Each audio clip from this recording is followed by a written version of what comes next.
La pandémie de Covid-19, elle nous a tous laissés avec une question. Une énorme question qui a vraiment bousculé tout ce qu'on pensait savoir. Comment est-ce que des pays qu'on croyait au top niveau santé ont pu se retrouver à ce point au bord du gouffre? C'est exactement ça qu'on va essayer de comprendre ensemble aujourd'hui. Oui, c'est vraiment la question. On parle de pays avec des systèmes de santé performants et pourtant, tout s'est arrêté. L'économie, la vie sociale, tout en pause. C'est fou quand on y pense, non? Pour démêler tout ça, il faut qu'on revienne au tout début, au moment du choc. Prenons l'Italie, un cas d'école, vraiment. Un système de santé réputé, solide, et pourtant. Regardez la vitesse à laquelle tout a basculé. 23 février, le premier cas est enregistré. Et là, attention, à peine 2 semaines plus tard, c'est l'explosion. On parle de presque 3000 nouveaux cas sans mort. Le 11 mars, bam, le couperet tombe, confinement national. En si peu de temps, le monde entier était sous le choc. Et attention, l'Italie, ce n'était pas une exception, loin de là. Très vite, fin mars 2020, l'OMS a mis les choses au clair. C'était une crise mondiale. Absolument tous les systèmes de santé, même les plus costauds, étaient en train de plier sous la pression. Personne n'était épargné. Alors, entrons dans le vif du sujet, parce que c'est ça le grand paradoxe de cette pandémie. Ça a été un véritable choc, un électrochoc même, pour notre idée de ce qu'est un bon système de santé. Et c'est ça qui est vraiment déroutant. Ce ne sont pas des systèmes de santé faibles ou défaillants qui se sont effondrés. Pas du tout. Le système italien, pour reprendre cet exemple, était connu pour sa très haute qualité de soins. Donc, si le problème se mettait pas à la qualité, c'était quoi alors? Pour bien mesurer l'ampleur du défi, il suffit de regarder les chiffres. Ils sont vertigineux. Plus de 100 millions de cas de Covid-19 dans le monde. 100 millions. C'est une vague gigantesque, un véritable tsunami humain qui s'est abattu sur les hôpitaux. Et derrière chaque cas, il y a une histoire, et malheureusement un coût humain absolument tragique. Plus de 2,5 millions de morts. Ces chiffres, ils donnent le tournis, et ils montrent bien la pression incroyable, insoutenable, que le virus a mise sur absolument tout le monde, et en premier lieu sur les systèmes de santé. Et voilà, on en revient toujours à cette même question. Face à cette pression monumentale, comment se fait-il que la seule solution qui semblait possible, c'était de tout fermer, de confiner, avec toutes les conséquences terribles qu'on connaît? Il y a forcément autre chose, une explication plus profonde. Bon, pour trouver cette explication, on va devoir jouer un peu les détectives et regarder dans le rétroviseur. Parce que le Covid-19, en fait, ce n'était pas le premier grand choc pour nos systèmes. Le passé est plein d'indices. Et quand on regarde de plus près, on voit un motif, une sorte de répétition.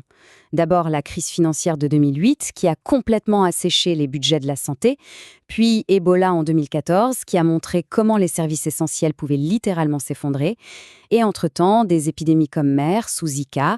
Bref, le Covid-19, c'était un peu l'aboutissement d'une longue série d'avertissements. Chacune de ces crises nous a appris quelque chose. La crise financière, pas d'argent, pas de qualité de soins, c'est aussi simple que ça. Ebola, ça a mis en lumière une fragilité de fond.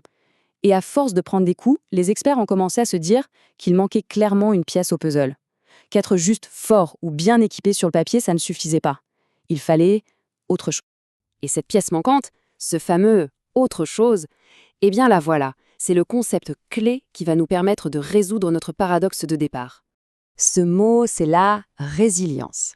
Alors attention, la résilience, c'est pas juste être solide et encaisser les coups sans broncher. Non, c'est beaucoup plus intelligent que ça. C'est la capacité à se préparer à un choc, à le gérer en s'adaptant, en étant flexible et, point crucial, à apprendre de ce qui vient de se passer pour faire mieux la prochaine fois. C'est un cycle. Préparation, gestion, apprentissage.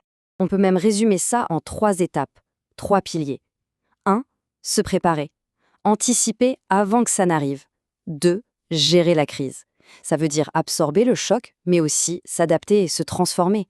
Et 3, peut-être le plus important de tous, apprendre, tirer les leçons pour l'avenir.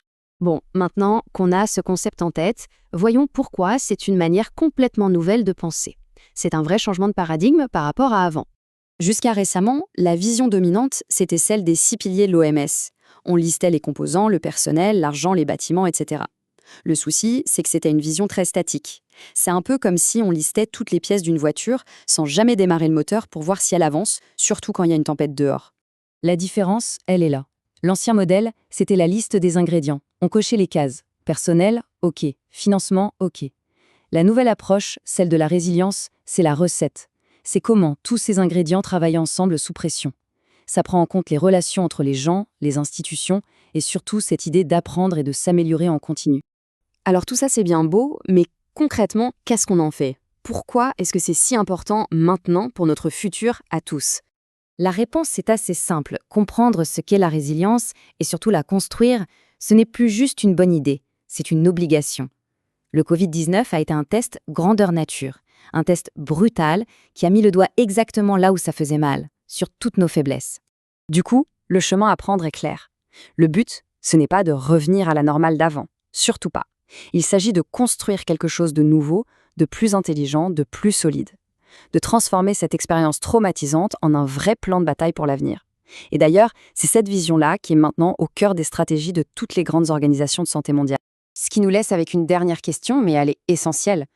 Face aux prochaines crises qui arriveront inévitablement, est-ce qu'on va se contenter de mettre des pansements sur ce qui a été cassé, ou est-ce qu'on va enfin saisir l'occasion pour construire des systèmes vraiment plus malins, conçus pour l'imprévu?